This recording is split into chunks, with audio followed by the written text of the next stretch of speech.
Nous allons prier ensemble.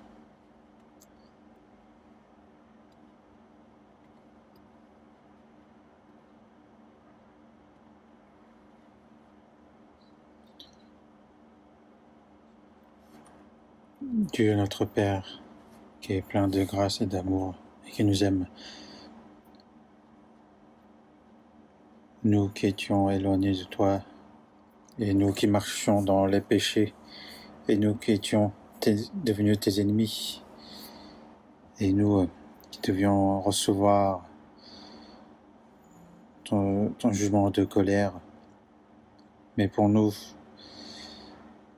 Jésus-Christ est venu sur cette terre, il a été jugé sur la croix à notre place. Par son sang précieux, il nous a sauvés sans rien en retour de notre part, et tu nous as établis en tant que les enfants de Dieu. Et tu nous as accordé aussi cette espérance du paradis, et nous te remercions pour toutes ces choses. Et nous qui sommes sauvés par le sang du Christ, nous sommes réunis ensemble pour louer ensemble le Seigneur, pour apprendre ta parole et pour aussi participer à la communion. Et nous te remercions de nous avoir permis de se réunir. Et à cette heure-ci aussi, nous te demandons de veiller sur tout le monde,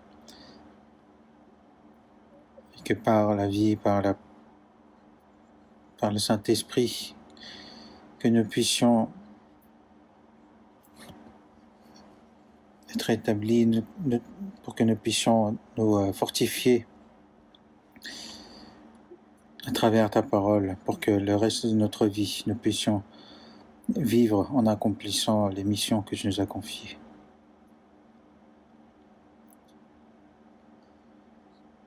Et à cause du virus, nous pouvons malheureusement se réunir librement et nous pouvons aussi évangéliser librement. Nous sommes encore contrôlés dans plusieurs domaines, mais nous te demandons de nous accorder une nouvelle chance pour que nous puissions à nouveau évangéliser librement, pour évangéliser à vraiment beaucoup d'âmes, pour qu'ils soient sauvés. Et nous te demandons ton aide pour cela.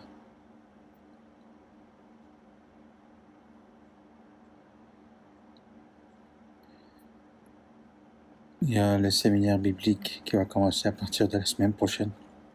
Nous te demandons de veiller sur nous. Et nous savons que sans ton aide, nous ne pouvons absolument rien faire. Nous tenons uniquement à toi, Seigneur, à tes forces, pour que seul toi, tu puisses manifester dans ces moments difficiles, pour que ta parole soit manifestée, que ton évangile soit manifesté, pour que beaucoup de personnes soient sauvées.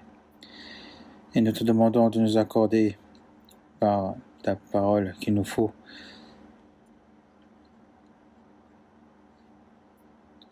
et de nous aussi à la comprendre à cette heure-ci, que la parole que nous allons apprendre, et aussi à tous les frères et sœurs qui ne peuvent être parmi nous aujourd'hui, où qu'ils soient, nous te demandons de leur accorder par la même grâce et aussi accorder le cœur de chercher Dieu, de chercher la parole,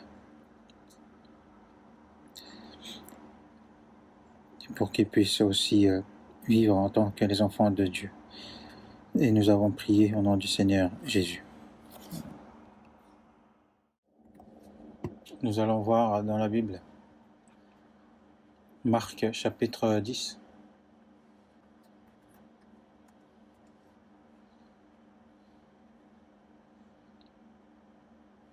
Marc chapitre 10.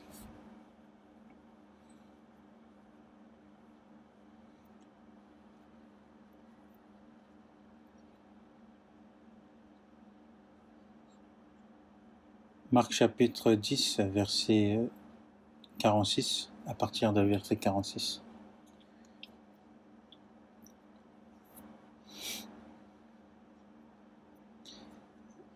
À partir de verset 46 jusqu'à verset 52.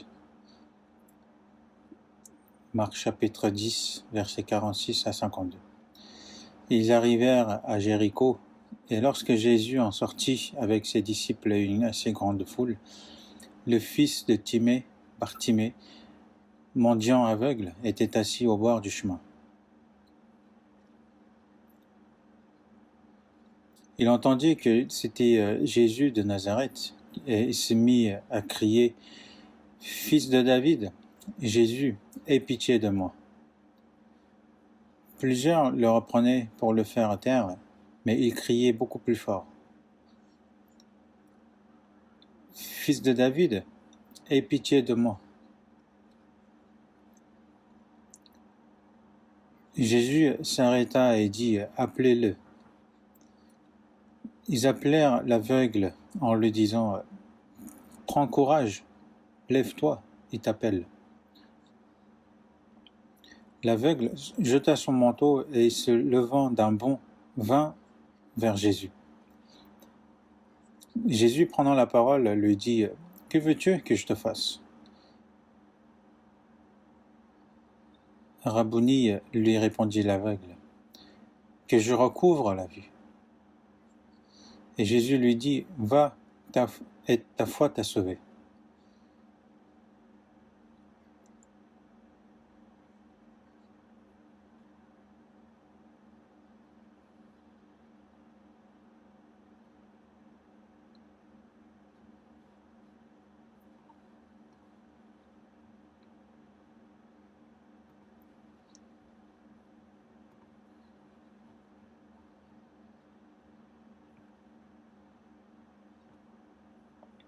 À cause du coronavirus, beaucoup ont souffert et beaucoup aussi ont perdu la vie.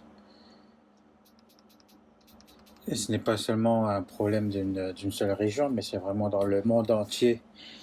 Et ça se propage assez rapidement. Et que beaucoup encore se sont mis en quarantaine ou souffrent justement à cause de ce virus. Et aussi beaucoup perdent la vie à cause de ce virus. Même en Corée, il y a eu beaucoup de difficultés. Et on avait l'impression que ça allait se calmer au plus vite, mais il y a encore des nouveaux cas qui sont contaminés. Et du coup, on est toujours très limité, et très limité aussi dans notre vie de foi. La semaine dernière, pendant 3 jours de nuit, on a fait la retraite des prédicateurs, et ça faisait 6 mois qu'on l'avait pas fait. Normalement, on le fait tous les 2 mois. Donc, il y a eu à peu près 450 prédicateurs. On a participé, mais on a respecté aussi scrupuleusement les règles.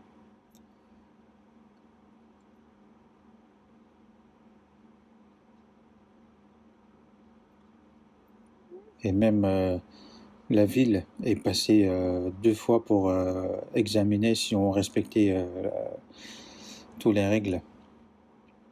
Mais en tout cas, on a bien fait attention.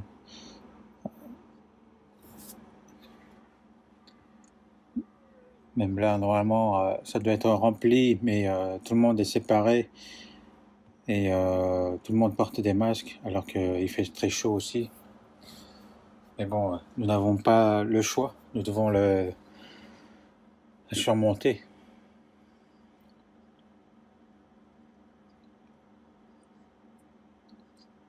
Et il est certain que porter des masques est un grand moyen d'éviter la propagation du virus. Parce que sinon, on sera facilement être vulnérable justement face au virus si on ne le porte pas.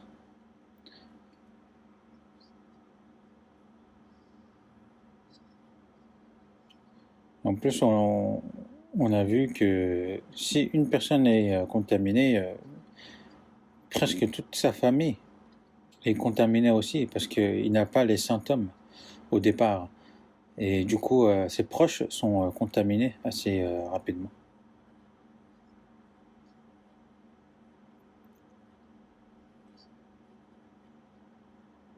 En fait, c'est pas qu'on n'a pas confiance aux hommes, mais c'est ce virus, on ne sait pas quand est-ce qu'il sera là, quand est-ce qu'il va nous contaminer. Du coup, il faut vraiment respecter les règles à cause de ça. Mais on espère vraiment que ça puisse se terminer le plus rapidement possible pour que nous puissions à nouveau évangéliser librement. Et aussi, normalement, d'ici le mois prochain, normalement, il y a la retraite d'été. Mais pour cela, nous prions vraiment à Dieu parce que sans son aide, ça sera impossible. Nous cherchons Dieu quand nous sommes vraiment dans les difficultés et nous avons vraiment à cœur de chercher Dieu quand nous sommes vraiment dans les épreuves, dans les difficultés. Parce que nous savons que sans son aide, nous ne pouvons absolument rien faire.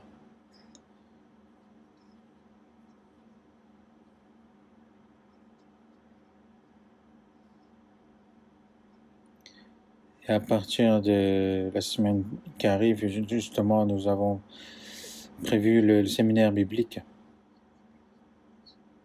Donc, nous serons quand même assez limités et du coup, nous aurons pas mal de difficultés. Mais nous ne pouvons cesser justement d'évangéliser et du coup, il faudrait qu'on donne tous les moyens.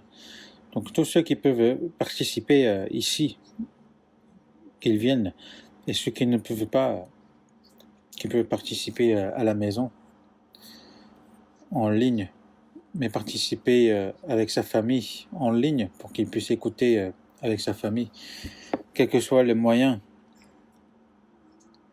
d'évangéliser à ses proches. Et pour cela, il faut vraiment prier et de planifier en avant pour voir quelle serait la méthode la plus efficace pour évangéliser. Et si nous donnons le maximum, nous savons aussi que Dieu va nous aider.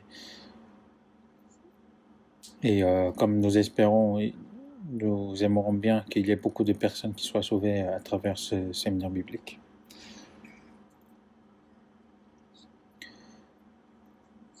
Donc par rapport à ce qu'on a lu aujourd'hui, donc il y avait un mendiant aveugle nommé Bartimée, donc qui est sauvé ici. Donc c'est de ça dont parle le passage qu'on vient de voir. Donc aujourd'hui, c'est de saisir l'opportunité d'être sauvé. C'est ça le thème du sermon aujourd'hui.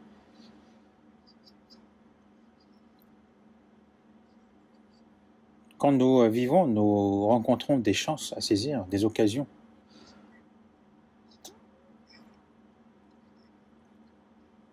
Comme la Bible nous dit aussi, il y a un temps pour planter et un temps pour arracher ce qui a été planté. Il y a un temps pour embrasser, un temps pour s'éloigner, des embrassements, un temps pour aimer, un temps pour haïr. Quelqu'un qui moissonne, il y a un temps pour planter et un temps pour arroser et un temps pour arracher ce qui a été planté.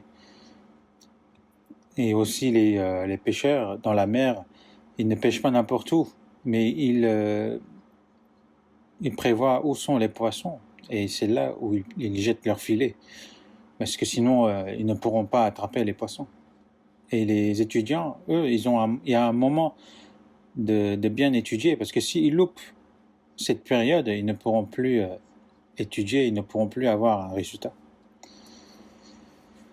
Donc quand ils travaillent, il faut qu'ils travaillent bien à ce moment-là. Et aussi ceux qui font les affaires, il y a un moment idéal pour des opportunités à saisir en faisant les affaires. Et s'il réussit, justement, il réussit dans ses affaires, mais s'il ne réussit pas à saisir cette opportunité, il ne va pas réussir dans ses affaires. Pareil pour les hommes, pour être sauvés, ce n'est pas quand ils veulent, mais il y a une opportunité à saisir.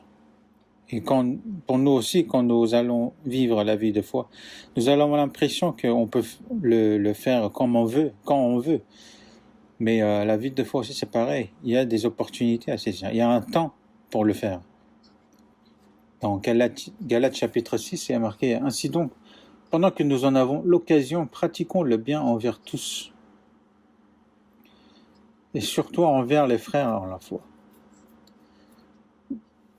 Et pareil pour les personnes, ils sont évangélisés. Il y a une opportunité à être évangélisés. Et pour ceux qui évangélisent aussi, il y a une opportunité à évangéliser. Et ceux qui saisissent justement cette opportunité, c'est ceux qui le font avec sagesse.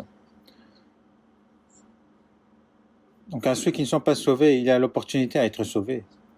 Et à ceux qui sont sauvés, il y a les opportunités à vivre la vie de foi, pour vivre pour le Seigneur.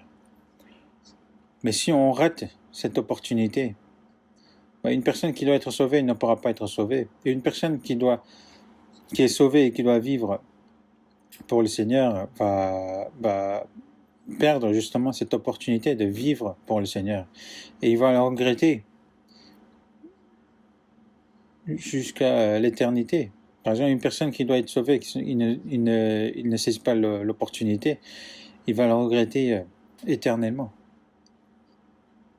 Et ceux aussi, les chrétiens sauvés qui ne saisissent pas l'opportunité pour vivre pour le Seigneur, regretteront éternellement quand nous serons devant le Seigneur. L'opportunité à évangéliser et l'opportunité à être sauvé, c'est ça qu'on va réfléchir aujourd'hui. Dans verset 46, ils arrivèrent à Jéricho, et lorsque Jésus en sortit avec ses disciples et une assez grande foule, le fils de Timée, Bartimée, mendiant aveugle, était assis au bord du chemin.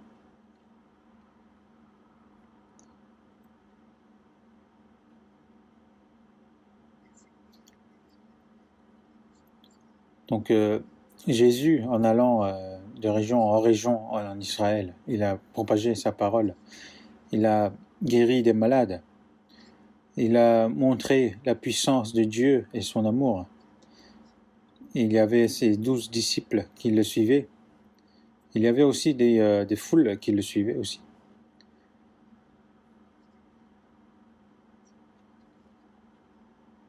Et il y a eu aussi des grandes foules qui ne connaissaient pas Dieu, mais qui le suivaient quand même.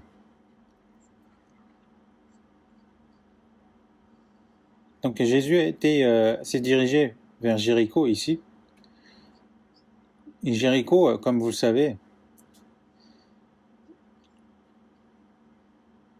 c'est quand l'Israël est entré dans le pays de Canaan, ils ont vaincu justement cette ville de Jéricho par la puissance de Dieu.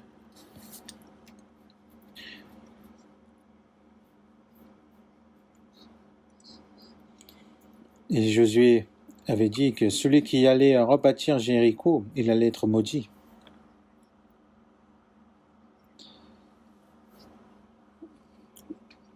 Pourquoi? Parce que s'il le faisait, il se mettait contre Dieu, contre l'œuvre de Dieu. Et du coup, on appelait justement la ville de Jéricho la ville maudite. Moi aussi, j'ai déjà visité la région de Jéricho. Donc, je suis allé à 2 ou 3 fois.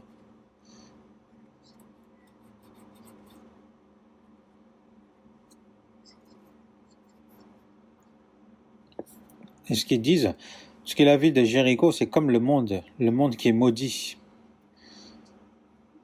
En plus, ici, on parle d'un certain Bartimée, qui était mendiant aveugle, et son père s'appelait Timée.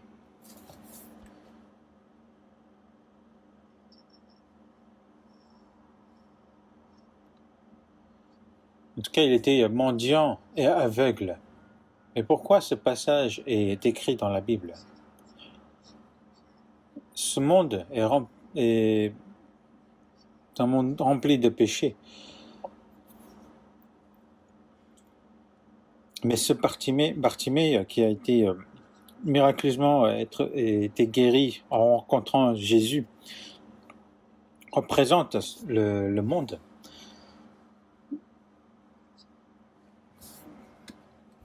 Comme dans Genèse chapitre 3,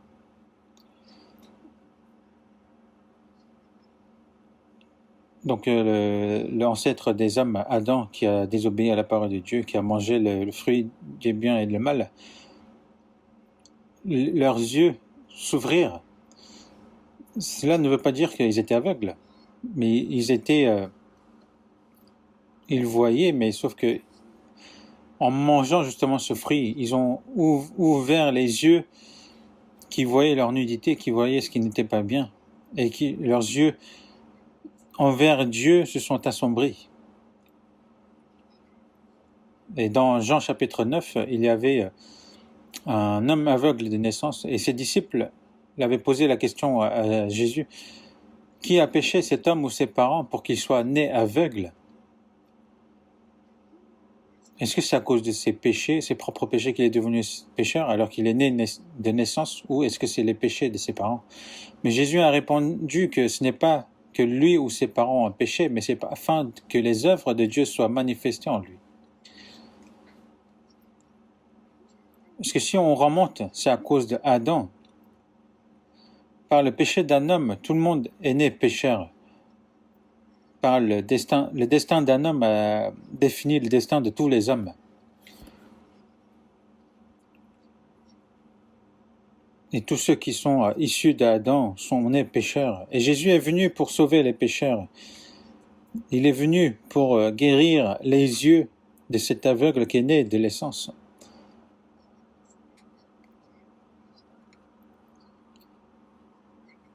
C'est pour montrer justement que le Seigneur est venu pour ouvrir les yeux des aveugles de naissance de ce monde, les pécheurs. Un aveugle ne peut absolument rien voir. Il ne pourra voir la lumière du soleil. Il ne pourra voir les étoiles dans le ciel. Il ne pourra voir aussi la création de Dieu de ce monde. Il ne pourra voir les animaux magnifiques, ou toute création magnifique est créée par Dieu. Toute la vie, il sera dans l'obscurité. Et en vivant dans cette obscurité de la vie jusqu'à la mort, il devra se diriger vers l'enfer, dans l'obscurité de l'enfer. Ce qu'il faut savoir, qu'une personne qui n'est pas sauvée est un aveugle, un aveugle spirituel. Comme il ne peut voir Dieu, il ne peut voir à quel point il est un pécheur, il est un être saint. Et on ne sait pas aussi que le Seigneur est venu justement pour nous et qu'il est mort pour nous et qu'il ne peut voir son destin, ce qu'il lui réserve. Et il est aussi mendiant. Cet aveugle donc survit en mendiant aux autres. Dans Luc chapitre 15, on voit le fils qui est parti de chez son père. Il a perdu tous ses biens. Il est devenu un mendiant et il devait mourir en mangeant les nourritures qui étaient destinées pour les cochons.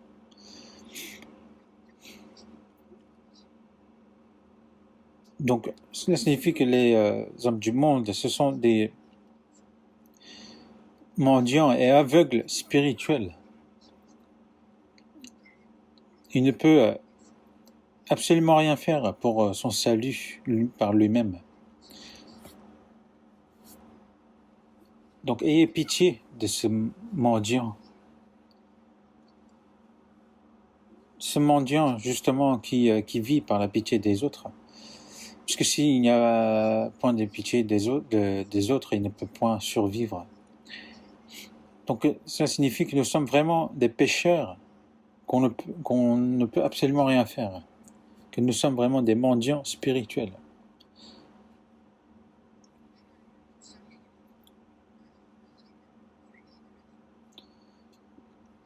S'il n'y a pas cet amour de Dieu, justement, on ne peut absolument rien faire. On est vraiment un être pitoyable et un mendiant.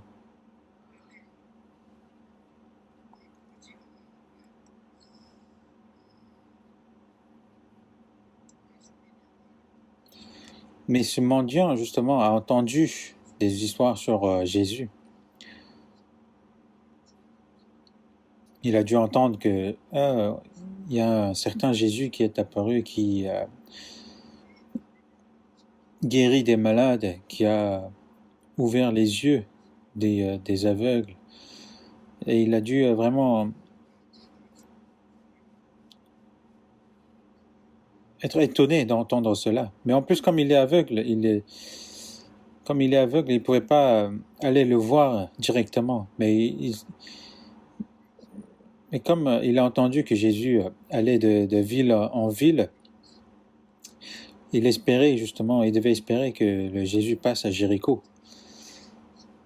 Donc il a eu justement cette opportunité. Donc il y avait beaucoup de foule et beaucoup de bruit, et il a demandé qu'est-ce qui se passe. Et on lui a dit que c'est Jésus de Nazareth qui passe.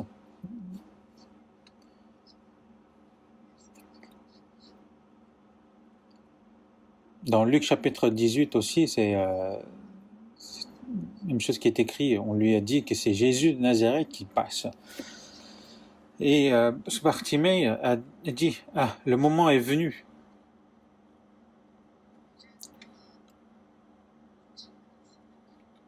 Il s'est dit, il y a vraiment le moment est venu où je peux vraiment être guéri. Est-ce que Jésus est venu que sur la terre d'Israël? Mais depuis sa résurrection, depuis qu'il est monté dans le ciel, son esprit est venu sur cette terre, et qu'il justement de l'Israël jusqu'aux extrémités de la terre, et il passe.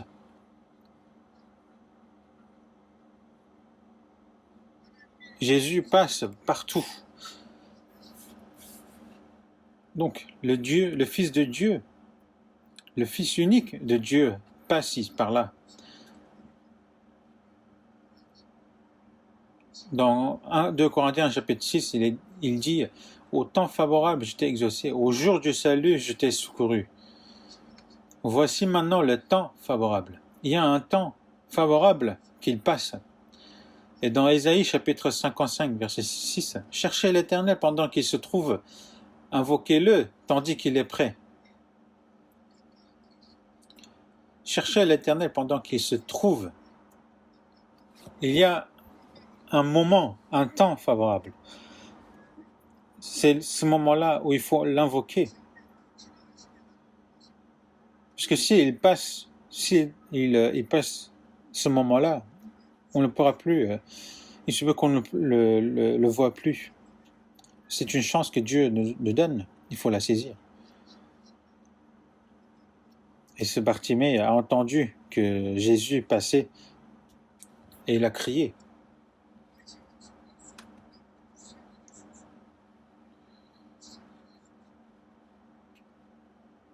Il a crié, Fils de David, aie pitié de moi. Parce que lui-même, il ne pouvait absolument rien faire. Il était mendiant, donc il demandait de la pitié vers lui. Si Dieu n'a pas pitié de nous, personne ne peut être sauvé. Personne, comme il nous a dit que personne n'est juste par lui-même.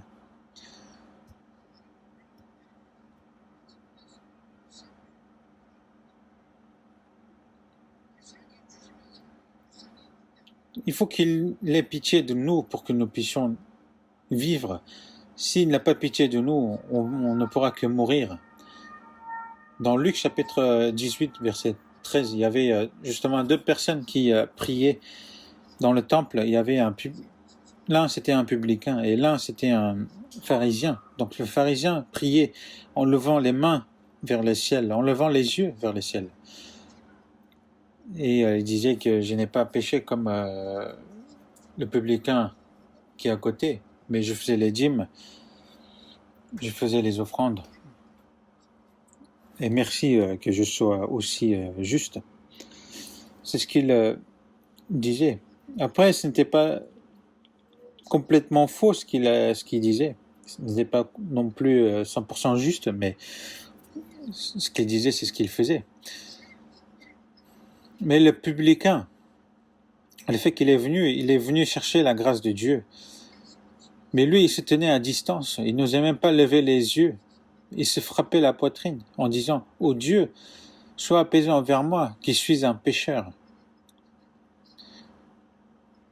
On ne sait pas à quel point il a commis des péchés, combien il a commis des crimes. Même lui, il ne s'en souviendrait pas. Et en tant que publicain, justement, il est pointé du doigt par les autres à cause de son métier. Donc il ne pouvait lever les yeux et il se frappait la poitrine et disait « Je suis un pécheur, je suis un morceau de péché qui ne peut se diriger vers l'enfer. » Mais il a cherché la gloire de Dieu, la justice de Dieu. Et c'est celui qui est descendu dans sa maison justifiée, c'est le publicain.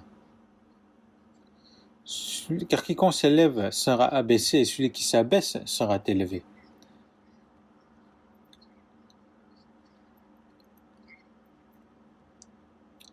Celui qui s'élève lui-même, c'est celui qui se considère juste, et il ne connaîtra point justement quelle est la grâce de Dieu.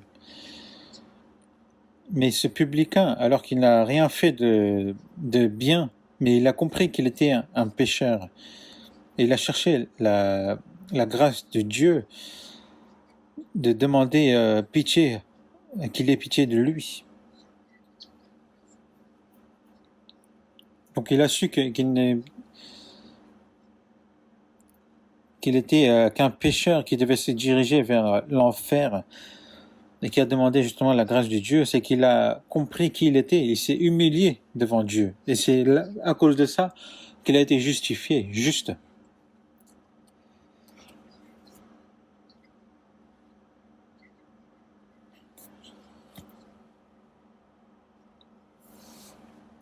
Et Jésus a dit que les pharisiens ou les prostituées entreront dans le royaume de Dieu avant vous, parce qu'ils sont des pécheurs, ils connaissent qu'ils ont péché.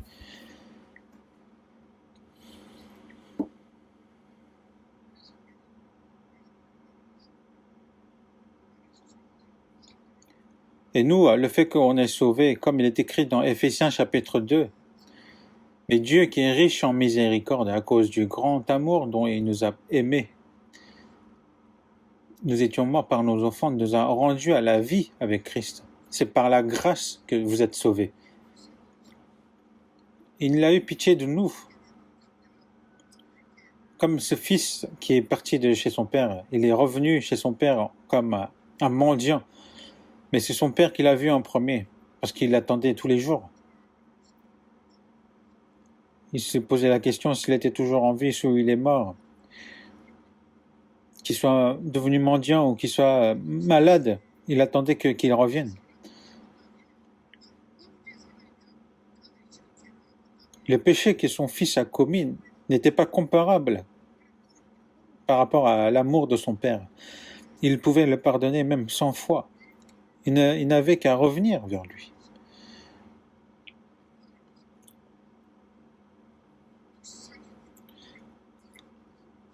Donc son père a eu pitié de lui. Il est parti en courant le rejoindre.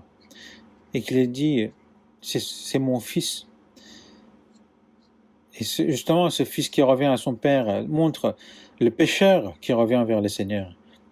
S'il n'y avait point eu pitié de son père, comment il pouvait revenir vers lui, alors qu'il avait perdu tous les biens de son père?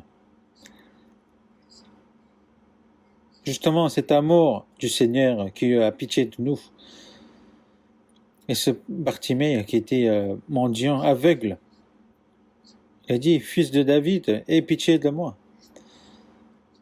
Et quand il dit fils de David, c'est que il signifie justement là le Christ qui a été prophétisé dans l'Ancien Testament. Il a crié. Il faut crier quand le Seigneur passe. Parfois, il peut passer très rapidement ou parfois, il peut passer très lentement.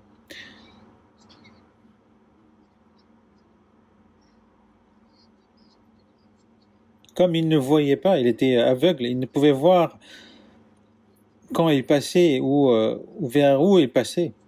Mais il a entendu les pas de la foule et il s'est dit, il doit être proche.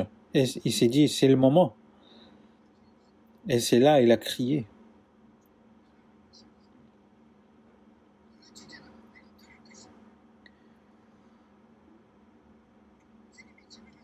Dieu nous a dit, criez et je vous entendrai.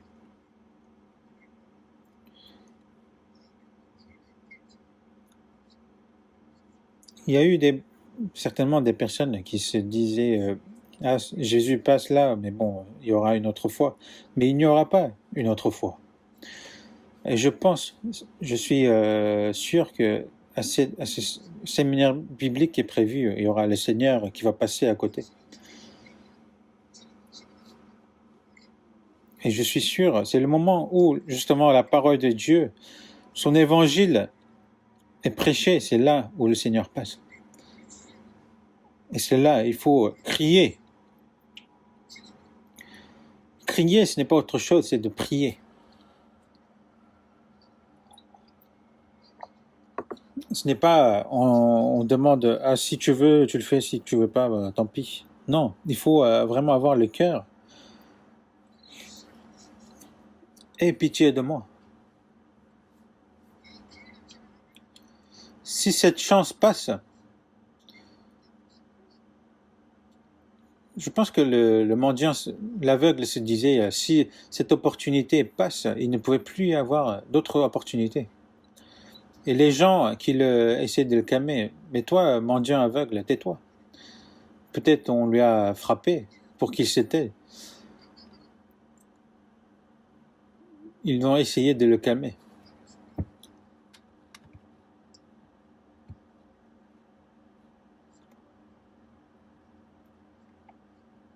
S'il se disait, ah, moi qui suis qu'un mendiant, qui suis qu'un aveugle, je dois fermer ma bouche parce que je suis qu'un mendiant, je suis sale. S'il il s'est comporté ainsi, il aurait laissé passer l'occasion. Mais qu'est-ce qu'il a fait dans le verset 47? Il entendit que c'est Jésus de Nazareth et se mit à crier, Fils de David, Jésus, aie pitié de moi. Plusieurs le reprenaient pour le faire taire, mais il criait beaucoup plus fort, Fils de David, aie pitié de moi. Alors qu'on lui a reproché de se taire. On pouvait penser justement à cette situation. Mais ce Bartimée a crié beaucoup plus fort. Il a crié vraiment avec toute sa force. Comme une personne qui crie à l'aide quand il se noie. C'était un cri de survie. Donc il a vraiment crié de toutes ses forces.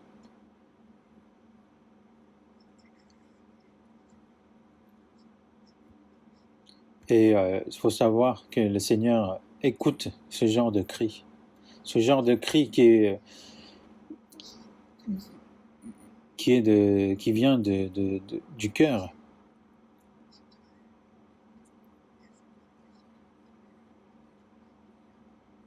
Et parmi les criminels qui ont été crucifiés auprès de Jésus, un des deux, justement, a demandé au Seigneur de penser à lui quand il entrera dans le royaume de Dieu. Qu'est-ce que cela signifie? Il a demandé qu'il ait pitié de lui. Ce criminel, qu'est-ce qu'il aurait beau à dire? Il lui a juste demandé « Aie pitié de moi. J'ai honte de demander ça, mais est-ce que tu peux pas penser à moi ?» Et le Seigneur lui a répondu « Oui, que ce soir tu seras avec moi dans le royaume de Dieu. »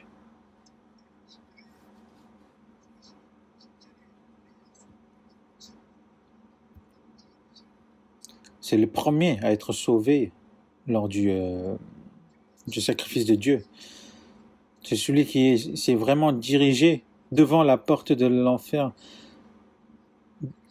qui était vraiment devant la porte de l'enfer, qui s'est redirigé in extremis vers la porte du royaume de Dieu.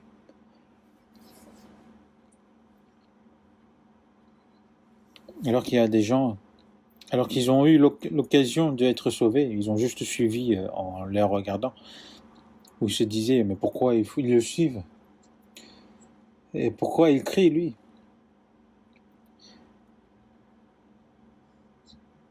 Des personnes qui ne pensent à rien.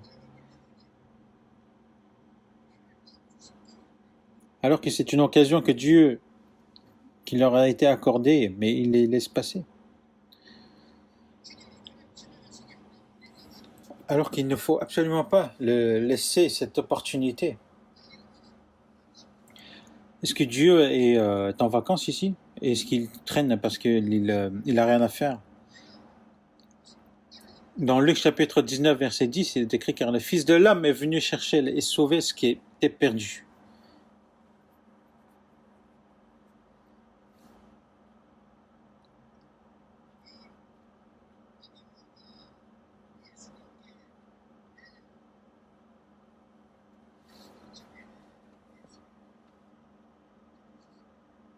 Ce Bartimée, avant qu'il crie, le Seigneur l'a déjà vu avant. Parce que le Seigneur voit tout le monde. Dans 1 Timothée chapitre 2, verset 4, qui veut que tous les hommes soient sauvés et parviennent à la connaissance de la vérité. Dieu veut que tous les hommes soient sauvés. Et dans Matthieu chapitre 18, de même, ce n'est pas la volonté de votre Père qui est dans les cieux qu'il se perde un seul de ses petits.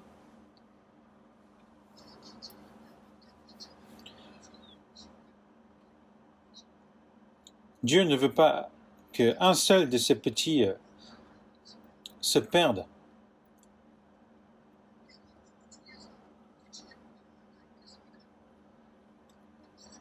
Est-ce qu'il y aurait des personnes que Dieu ne peut pas sauver?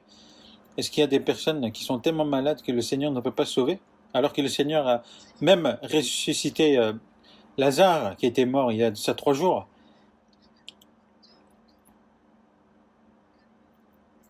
Est-ce qu'il ne pourrait pas le faire? Non seulement il a voulu que tout le monde soit sauvé par la parole, mais il a envoyé son Fils unique. Il l'a donné en tant que sacrifice pour qu'il soit sauve, pour qu'il nous sauve. Ensuite, il nous a envoyé le Saint-Esprit pour que cette bonne nouvelle soit propagée de Jérusalem jusqu'à l'extrémité de la terre. Et que quand le Saint-Esprit viendra, il témoignera de moi.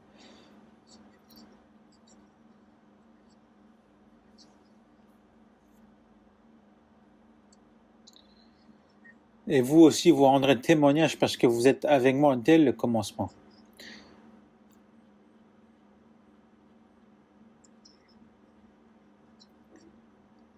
Il faut vraiment reconnaître que je suis vraiment un pécheur pitoyable devant le Seigneur et que je serai jugé et je suis destiné à périr en enfer. Il faut reconnaître cela. Et ça, une fois qu'on aura reconnu cela, quand nous verrons justement le Seigneur passer auprès de nous, est-ce qu'on ne crierait pas? Dans Hébreux chapitre 2, verset 3, il est écrit « Comment échapperons-nous en négligeant un si grand salut ?» Nous ne savons pas encore à quel point est grand ce salut. Ce n'est pas quelque chose qu'on reçoit si on veut, qu'on ne le reçoit pas si on ne veut pas.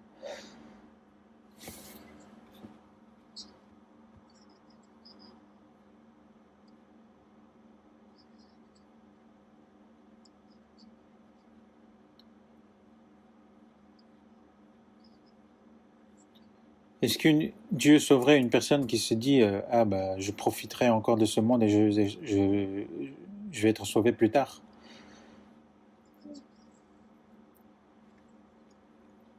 Mais comment échapperons-nous en négligeant un si grand salut? En négligeant. Et comment échapperons-nous?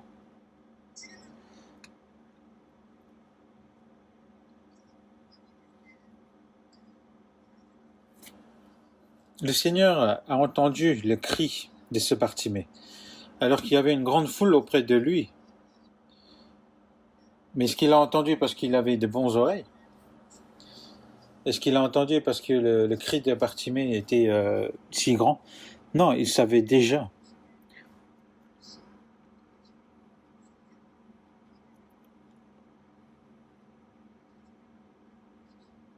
Et il a vu en premier ce Bartimée, cet aveugle mendiant qui était dans la ville de Jéricho. Alors qu'on lui reprochait de se taire, il criait encore plus fort. Il a entendu ce cri vraiment de détresse. Et nous aussi, quand nous voulons être sauvés, beaucoup se mettent contre nous. Ils se disent, mais pourquoi tu dis salut, le salut? Pourquoi le salut? Tu peux être sauvé plus tard. Ce serait bien, tu sois sauvé 2 ans avant ta mort. Là, tu es encore jeune, tu as beaucoup de choses à faire. Et le diable, qu'est-ce qu'il nous dit? Oui, c'est vrai.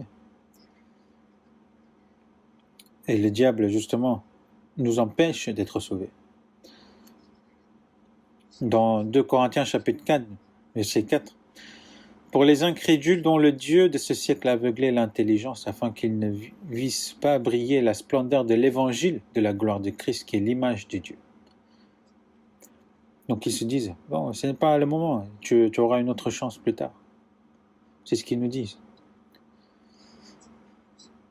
Mais où est-ce que nous rencontrons le Seigneur? Est-ce que on le rencontre tout le temps quand on veut, quand on va justement à l'église? Les gens croient qu'on peut croire en Dieu quand on veut.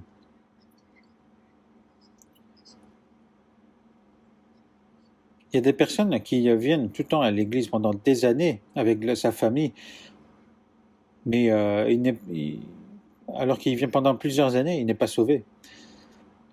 Parce qu'il a dans son cœur de vivre selon vraiment ses envies.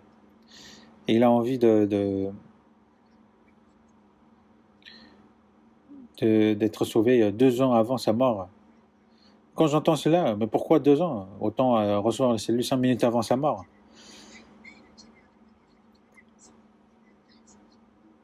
Et il est écrit dans Proverbe chapitre 27, ne te vante pas du lendemain, car tu ne sais pas ce qu'un jour peut t'en vanter.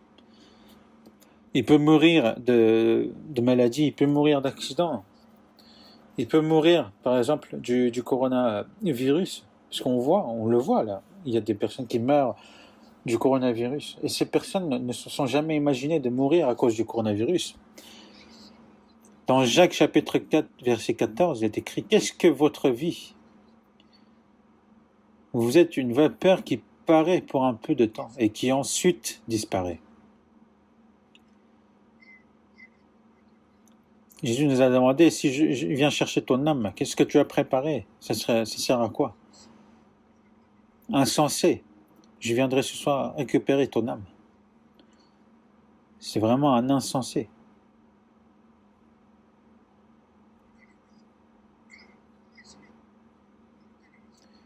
Un bien peut être acheté n'importe quand si on a de l'argent.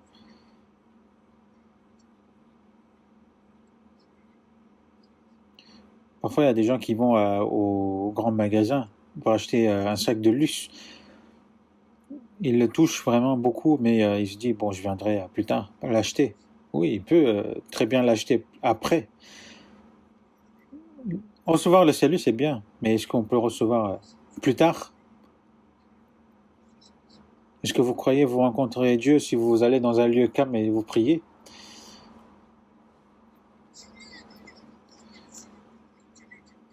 C'est au moment où l'évangile est propagé par la puissance du Saint-Esprit que vous pouvez être sauvé. C'est pas, c'est au moment où la grâce du Saint-Esprit se manifeste qu'il peut être sauvé.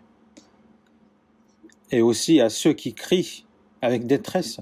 C'est à ces personnes-là que le Seigneur viendra à leur rencontre. Donc Jésus s'est arrêté.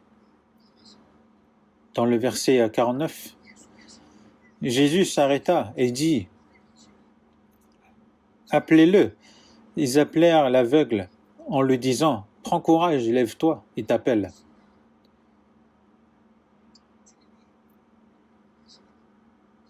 Donc Jésus s'est arrêté. Et il lui a dit, appelez-le. Donc ils sont partis le chercher. Ils l'ont dit, il t'appelle. Dans le verset 50, l'aveugle jeta son manteau et se levant d'un bond vint vers Jésus. Et ce Bartimée, il a dû vraiment être étonné que le Seigneur l'appelle.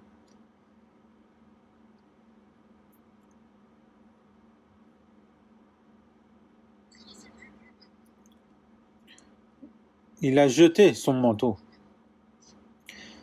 À cette époque-là, le manteau, dans la journée, c'est son vêtement, mais dans la nuit, c'est son drap. Parce c'est un mendiant, il dort dans la rue. Alors que c'est un manteau qui est vraiment tout pourri, qui pue. Mais pour lui, pour cet aveugle, c'est vraiment le plus précieux. Mais il ne pouvait aller devant du Seigneur avec ça. Il l'a jeté. Il a jeté son manteau.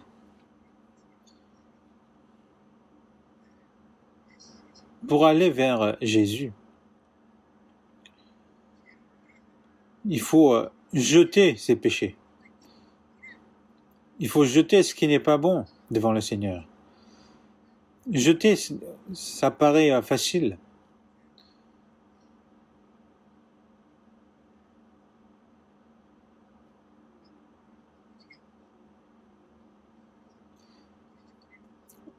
Mais les péchés qui sont lourds, des péchés qui nous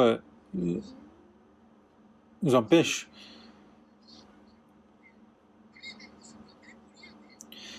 tout ce qui nous empêche justement de vivre notre vie de foi, il faut les jeter et il faut aller devant le Seigneur, parce que le Seigneur nous appelle.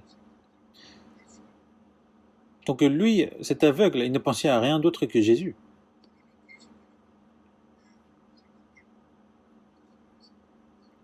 Donc il a dû avancer là où il supposait que Jésus soit là. Mais je pense qu'une des personnes l'a dû diriger, parce qu'il est parti les chercher.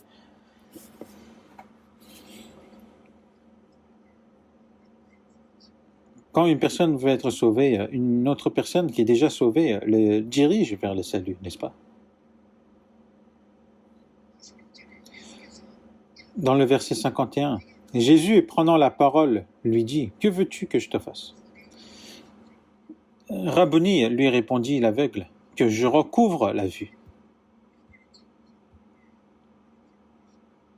Donc Jésus demanderait à celui qui le cherche avec détresse, « Que veux-tu que je te fasse ?» Une personne qui va avec sérieux dans l'église, il y va pourquoi en fait? Il y va pour recevoir la bénédiction.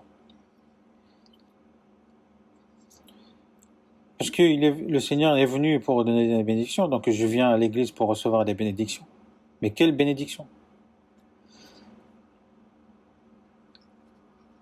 Ah bah que je vis bien en bonne santé, que mes enfants soient en bonne santé, que les affaires de mon mari marche bien, que mes enfants aillent dans les bonnes universités, qu'ils aillent dans le bon travail, qu'ils vivent bien aussi. Quand on voit beaucoup de religieux dans ce monde, ce qu'ils cherchent, c'est des bénédictions de ce monde, de bien gagner sa vie, d'être dans la bonne santé, mais ils sont aveugles spirituellement. Même les chrétiens, quand on entend leurs prières, ils demandent tout le temps des choses. Je te demande ça, je te demande ça, je te demande ça.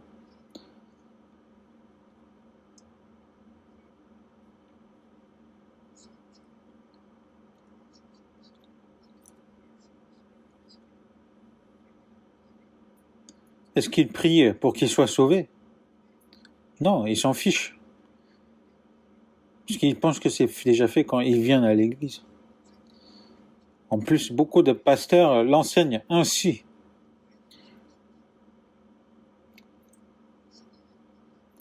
Ils disent, ah, mais vous êtes déjà sauvés. Le fait qu'en venant à l'église, vous êtes déjà sauvés.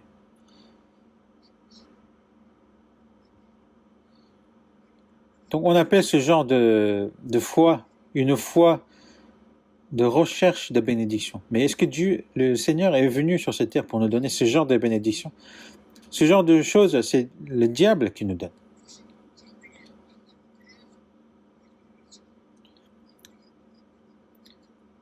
Ils le font venir continuellement à l'église en lui disant que vous êtes bénis dans la chair.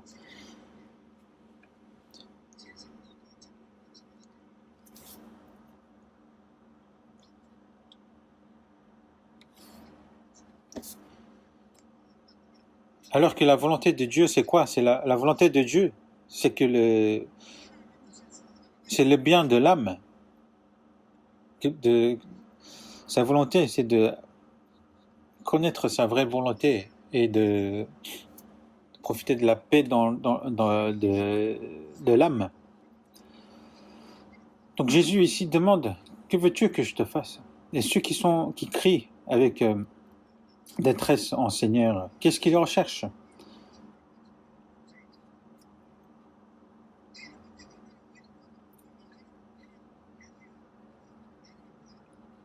Une personne qui est sauvée, il doit d'abord chercher le royaume et la gloire de Dieu. Il doit penser à Dieu en premier. Même s'il est pauvre, même s'il est malade, même s'il est ignoré par les hommes. Ce que je veux, c'est de vivre selon la volonté de Dieu.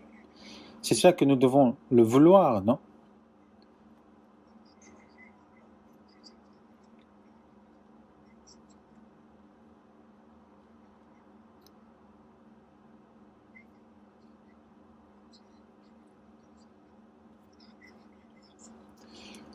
Dieu nous a promis que si nous sommes bien dans l'âme, dans l'esprit, après, les choses viendront pour notre chair.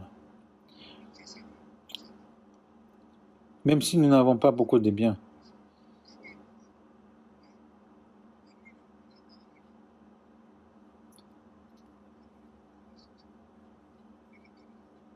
Donc, même si nous sommes pauvres, craindre l'Éternel et de servir l'Éternel, ce serait la meilleure vie.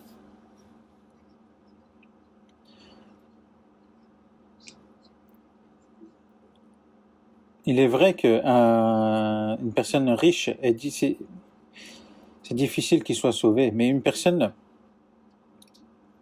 sauvée mais qui est riche aussi, c'est difficile à bien vivre pour le Seigneur.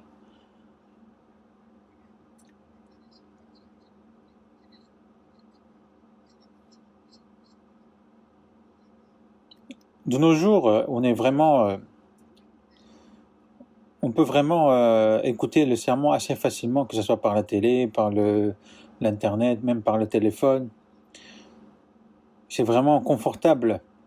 On l'écoute en dormant, on l'écoute en faisant autre chose. Ah, c'est vraiment confortable. Maintenant, ils ont peur qu'il leur demande de venir à l'église. Alors que d'autres se disent, mais ils ont vraiment envie de revenir vers l'église. Mais d'autres se sont vraiment devenus paresseux. Ils se disent, mais il y a vraiment ce genre de moyens confortables. Mais est-ce que ça serait la vie de foi? Est-ce que Dieu va l'aider à le connaître sa volonté, alors que son cœur il est déjà loin de Dieu?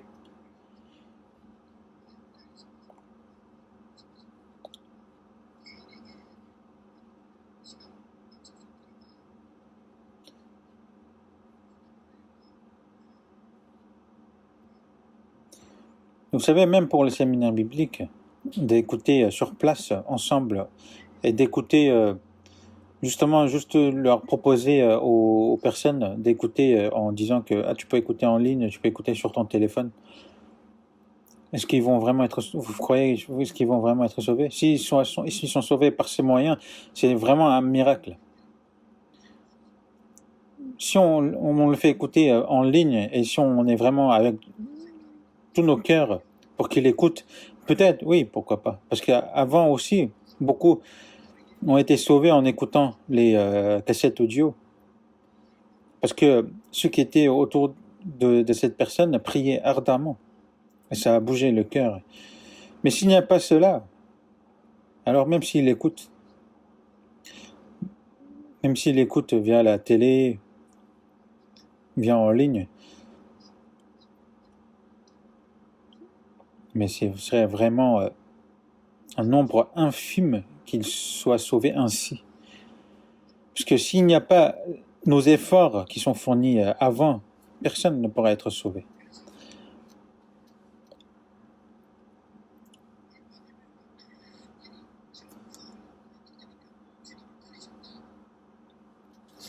Donc Bartimée, il a crié, et Jésus l'a entendu.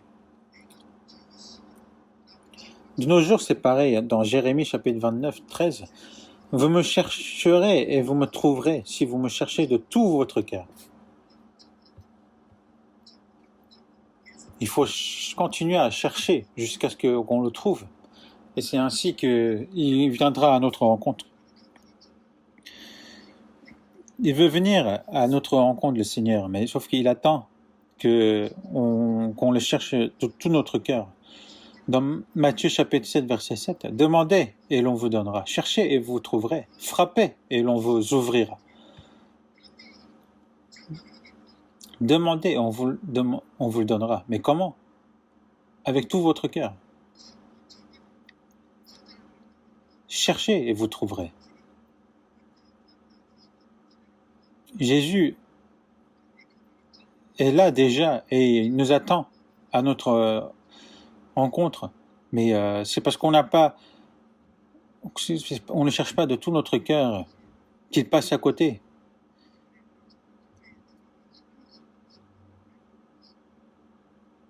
Est-ce qu'on doit le laisser passer?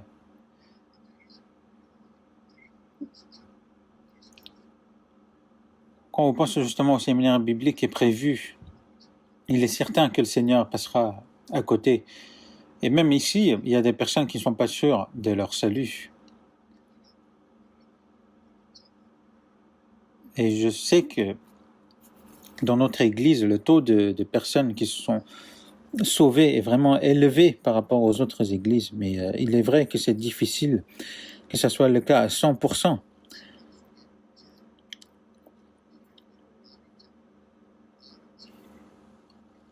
Parce que le royaume de Dieu ne consiste pas en paroles, mais en puissance.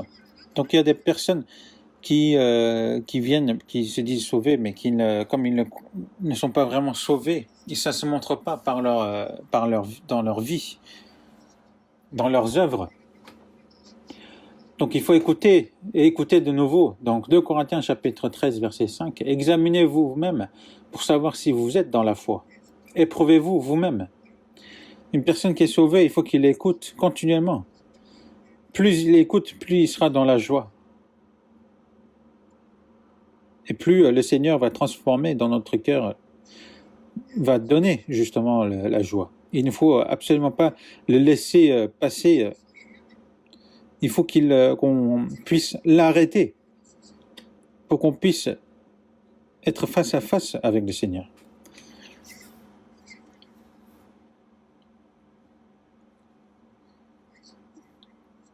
L'aveugle a répondu que je recouvre la vue. David a dit, maintenant Seigneur, que puis-je espérer? En toi est mon espérance. Un chrétien sauvé ne doit pas avoir d'autre espérance que ça. L'espérance du Dieu, c'est que nous soyons sauvés. Et notre espérance doit être aussi qu'on soit sauvé.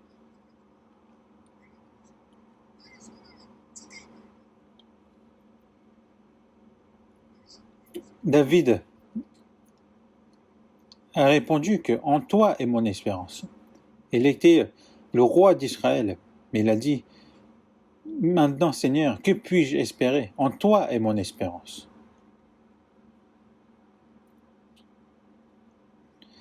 Il s'agit de vainement, il amasse et il ne sait qui recueillera. Mais maintenant, Seigneur, que je puis espérer? En toi est mon espérance.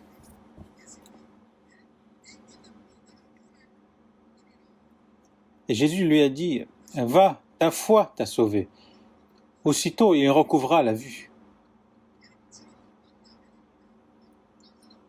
C'était tout de suite, c'est immédiat. Si on rencontre le Seigneur, on change tout de suite après. Une personne qui est aveugle, qui a ouvert les yeux aussitôt, nous pourrons justement ouvrir les yeux pour voir Dieu. Nous aurons justement nos yeux spirituels qui vont s'ouvrir pour voir Dieu.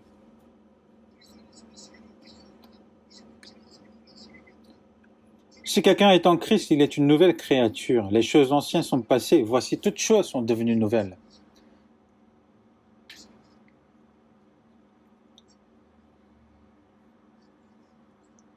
Si on rencontre le Seigneur, on va changer complètement. Mais il faut qu'on change aussi. Parce qu'on ne peut pas être toujours comme avant sa rencontre.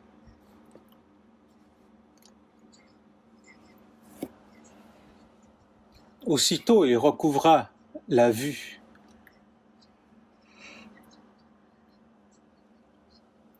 Et la vie qui nous reste, ce n'est pas une vie qu'on mène comme on veut, mais on mène selon la volonté de Dieu. Qu'on sera dans la joie avec le Seigneur, qu'on sera dans l'épreuve avec le Seigneur.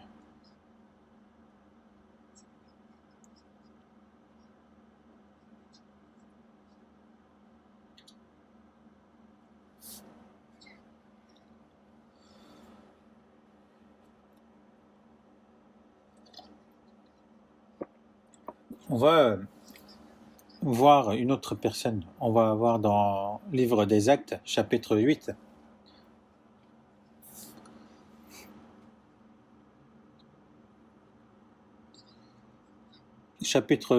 Actes, chapitre 8.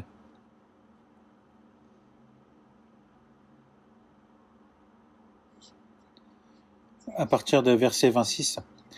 Un ange du Seigneur s'adressant à Philippe lui dit, « Lève-toi et va du côté du midi, sur le chemin qui descend de Jérusalem à Gaza, celui qui est désert. » Il se leva et partit, et voici un Éthiopien, un eunuque, ministre de Candace, reine d'Éthiopie, et surintendant de tous ces trésors, venu à Jérusalem pour adorer. Sont retournés assis sur son char et lisaient le prophète Ésaïe. L'Esprit dit à Philippe, « Avance, approche-toi de ce char. » Philippe accourut et entendit l'Éthiopien qui lisait le prophète Ésaïe et lui dit, « Comprends-tu ce que tu lis ?» Il répondit, « Comment pourrais-je, si quelqu'un ne me guide ?» Et il invita Philippe à monter et à s'asseoir avec lui.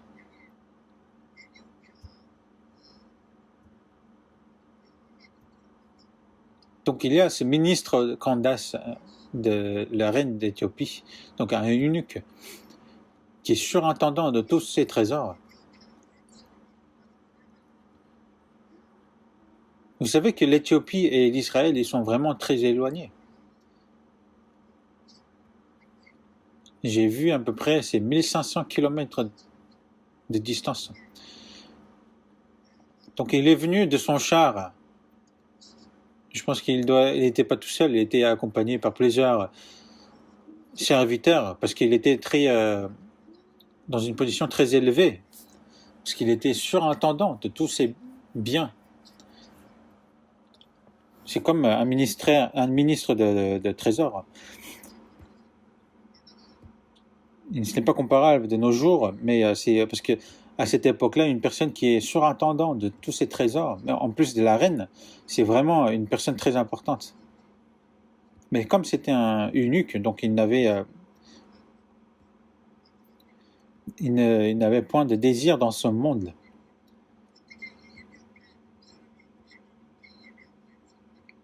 Et comment un Éthiopien, un eunuque, peut venir jusqu'en Jérusalem pour servir Dieu? La reine Sheba, à l'époque du roi Salomon, est venue voir Salomon, et à partir de ce moment-là, il y a eu en Éthiopie des personnes qui croient en Dieu. Même de nos jours, en Éthiopie, il y a beaucoup de chrétiens. Donc cet eunuque, il est venu jusqu'en Jérusalem pour servir Dieu, et ensuite il est retourné. Mais même assis sur son char, il lisait le prophète d'Ésaïe. Donc c'était une personne qui cherchait vraiment Dieu.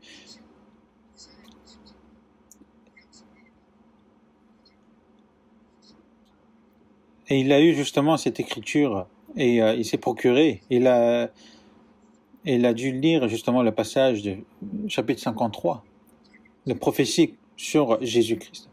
Parce que peut-être Dieu l'a dirigé pour qu'il regarde ce passage, parce que Dieu regarde, observe celui qui cherche. Mais les Juifs, c'est ceux qui ont crucifié Jésus, et ils ont persécuté justement les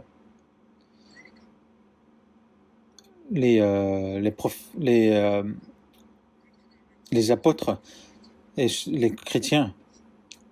Mais alors que c'est les Juifs qui ont fait tout cela, il est venu dans le pays des Juifs à Jérusalem pour servir Dieu, parce qu'ils ne le connaissaient pas. Mais Dieu regarde celui qui cherche. Donc il a envoyé Philippe. Et Philippe, il n'était pas un apôtre, il était un diacre.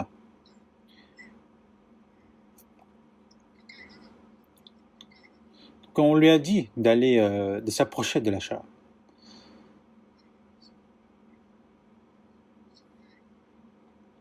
Et il a suivi, donc il a vu qu'il lisait le livre de la prophète Ésaïe. Il lui dit, et toi, comprends-tu ce que tu lis? Alors qu'il était dans le désert, un jeune homme le suivait, et en plus il lui disait, comprends-tu ce que tu lis? Imaginez par exemple, on est en train de lire un livre très connu, et si un professeur d'université vient nous voir et dit, est-ce que on comprend ce qu'on lit? On va lui répondre, bah, pas trop, est-ce que tu peux m'aider à comprendre? Alors que cet eunuque qui était parti voir à Jérusalem les sacrificateurs, les pharisiens, qui a rencontré toutes ces personnes-là, mais là, un jeune homme, le poursuivant, il lui dit, est-ce que tu comprends ce que tu lis? Il pourrait très bien se comporter en disant, mais c'est qui lui? Mais va-t'en. Dans ce cas, ce serait fini. Mais c'est Dieu qui a envoyé Philippe.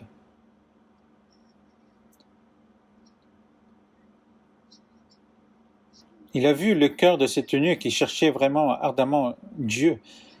Il a envoyé Philippe une grande opportunité. Donc c'était vraiment la seule opportunité que Dieu allait lui donner. Parce qu'il avait vraiment ce cœur, il cherchait vraiment de tout cœur Dieu à ce moment-là. Et il a répondu, comment le pourrais-je comprendre si quelqu'un ne me guide? le fait qu'il a répondu ainsi, c'est que il a supposé que Philippe pouvait l'aider à le comprendre.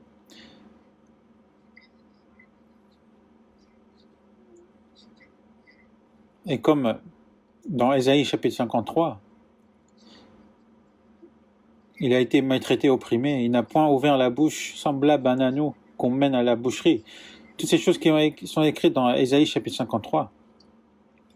Donc c'est le prophète Ésaïe qui a écrit tout cela, mais à qui cela est destiné? C'est qui qu'on parle d'ici? Mais Philippe, comme il a su la parole, il connaissait qui est la personne dont on parle ici. Donc dans le verset 34, l'eunuque qui dit à Philippe, je te prie, de qui le prophète parle-t-il ainsi? Est-ce de lui-même ou de quelqu'un d'autre? Alors Philippe, ouvrant la bouche et compensant par ce passage, lui annonça la bonne nouvelle de Jésus. Comme ils continuaient leur chemin, ils rencontrèrent de l'eau. Et l'eunuque dit, voici de l'eau. Qu'est-ce qui empêche que je ne sois baptisé? Philippe dit, si tu crois de tout ton cœur, cela est possible. L'eunuque répondit, je crois que Jésus-Christ est le Fils de Dieu. Il fit arrêter les chars. Philippe, l'eunuque, descendit tous deux dans l'eau, et Philippe baptisa l'eunuque. Quand ils furent sortir de l'eau, l'Esprit du Seigneur enleva Philippe, et l'eunuque ne le vit plus. Tandis que joyeux, il poursuivait sa route. Donc c'est sur le char, Philippe a annoncé l'évangile.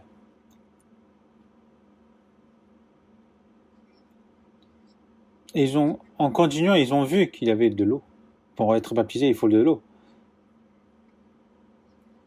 Ce n'est pas on verse de l'eau dans un verre sur la tête. Et il disait, voici de l'eau. Qu'est-ce qui empêche que je ne sois baptisé? Philippe lui a dit, si tu crois de tout ton cœur, cela est possible.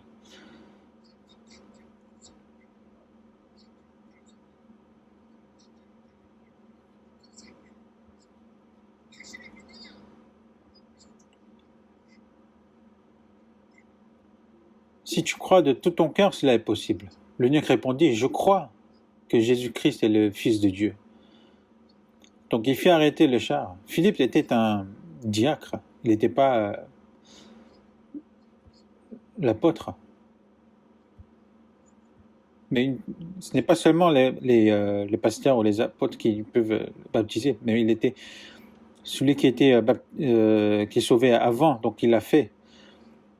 Donc il a baptisé. Et quand il fut sortir de l'eau, l'Esprit du Seigneur enleva Philippe. Quand on voit ce passage, cet eunuque, il n'a pas laissé tomber la grande opportunité que Dieu lui avait donnée. Il cherchait ardemment de tout son cœur la parole de Dieu, de comprendre la parole de Dieu. Donc à travers Philippe, il lui a demandé de monter s'asseoir avec lui et il lui a... Donc c'est sur le char, en se dirigeant, ils ont continué à parler. Et c'est là qu'il a compris.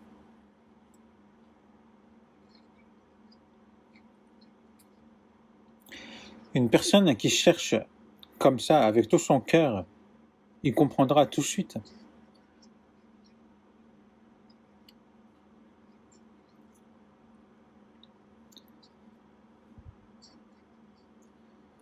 En général,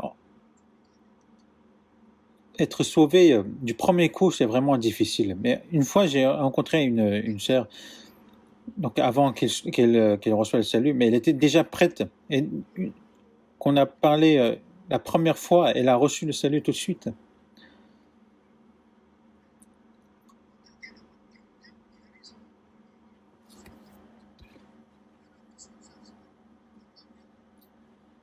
Parfois, il peut nous arriver de parler directement de l'évangile, mais si Dieu nous l'accorde, si le cœur de cette personne est prête, pourquoi pas? Et cet eunuque aussi, il n'a pas laissé tomber l'opportunité que Dieu lui avait donnée. Dans Luc chapitre 19, on voit Zachée, qu'il était un publicain et qui était riche. C'est celui qui publiait les impôts et ramassait de l'impôt. Mais comme c'est celui qui a ramassé les impôts, il a commis des crimes et il est devenu très riche. Mais comme il a ramassé l'impôt pour l'Empire romain, du coup, personne ne pouvait le toucher. Donc, comme c'est une histoire que vous connaissez, on va pas chercher dans la Bible. Mais il voulait voir Jésus, mais il y avait une grande foule. Mais il était petit, il ne pouvait pas le voir. Donc, il a vu dans quelle direction Jésus allait. Et du coup, il s'est dirigé vers un arbre et il est monté dessus.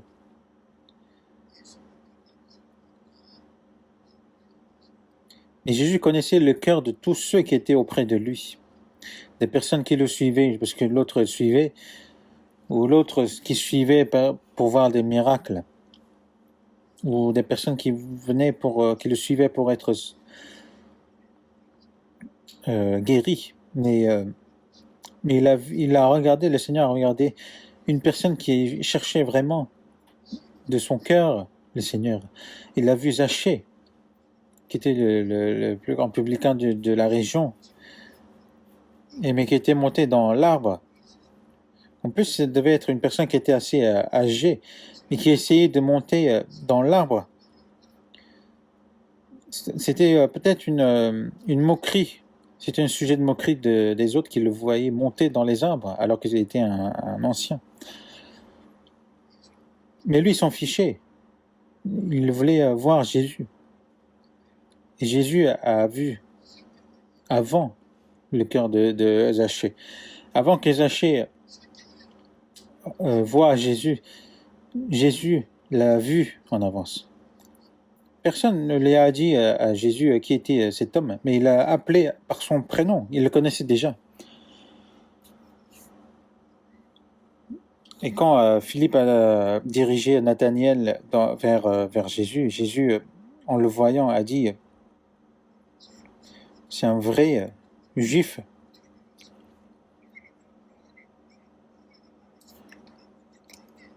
Et il a dit que, mais comment vous me connaissez? Il a répondu que avant que Nathanaël te l'appelle, je t'ai vu sous le figuier. Le Seigneur nous a déjà vus, nous regarde, nous a déjà vus, nous tous qui sommes assis ici. Parce que Dieu compte tous les étoiles et donne un nom à tous les étoiles. Dieu même compte le nombre des cheveux, de nos cheveux. Il connaît tout. Il connaît quel est notre cœur. Donc le Seigneur a demandé à Zachée de descendre de l'arbre, que je vais demeurer chez toi aujourd'hui. Il a dit qu'il allait demeurer dans la maison du pécheur. Zachée, il était vraiment étonné et il est descendu tout de suite. Ensuite, il a servi le Seigneur dans sa maison. Ensuite, qu'est-ce qui s'est passé?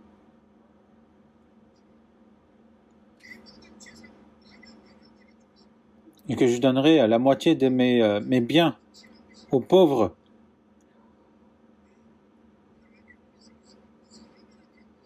Et si il y a des choses que j'ai pris qui est hors la loi, bah, je payerai 4 fois ce que j'ai ramassé. Et Jésus, il n'a pas reproché cela, il a dit, le salut est entré aujourd'hui dans cette maison parce que celui-ci est aussi un fils d'Abraham. Donc il a reçu la bénédiction du salut.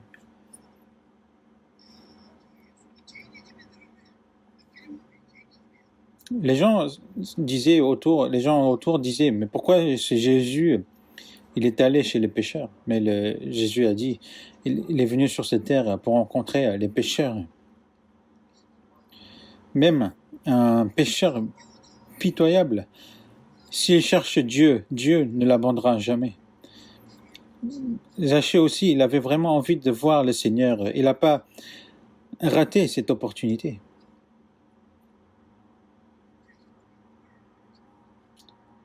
Donc dans une semaine, on aura le séminaire biblique. Le Seigneur passera à côté. Il faut que nous prions ensemble pour que beaucoup soient sauvés. Et aussi pour ceux qui n'ont pas encore la certitude de salut, participer pour revoir son salut. Et aussi même ceux qui sont déjà sauvés, d'écouter à nouveau pour qu'ils renouvellent leur cœur. Et aussi si on prêche l'évangile avec tout notre cœur, on peut vraiment rencontrer des personnes qui cherchent ardemment avec son cœur.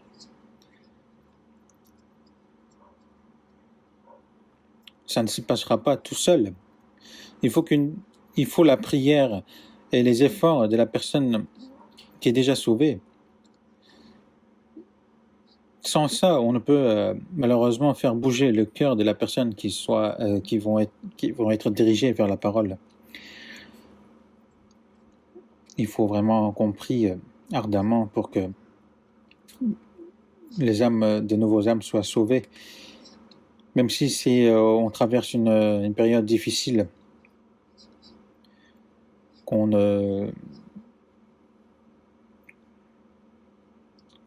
doit s'efforcer vraiment de rechercher la parole, rechercher la communion, rechercher les frères et sœurs, et qu'on doit vraiment prier pour qu'ils soient vraiment sauvés dans cette séminaire biblique. Nous allons prier ensemble. Seigneur, qui est plein de grâce, tu nous as sauvés dans ces temps de fin du monde, et que le reste de notre vie, après notre salut, nous te remercions de nous avoir permis de vivre pour toi, Seigneur.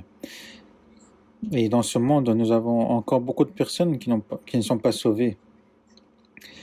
Dans une semaine, il y aura le séminaire biblique. Nous te demandons d'être avec nous et par la puissance du Saint-Esprit, qu'il y ait beaucoup de personnes qui soient sauvées et que tout le monde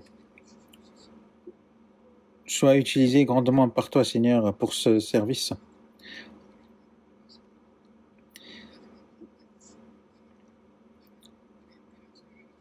Avant que ta période de grâce passe, avant qu'on peut être sauvé, tu nous as accordé le temps de travailler pour toi, Seigneur, et le bien que tu nous as accordé aussi. Et tout ce que tu nous as accordé, nous te demandons de nous aider pour qu'on puisse l'utiliser pour la mission que tu nous as accordée. Et qu'on puisse tous les utiliser pour ton évangile, pour tes œuvres, avant que cette opportunité disparaisse.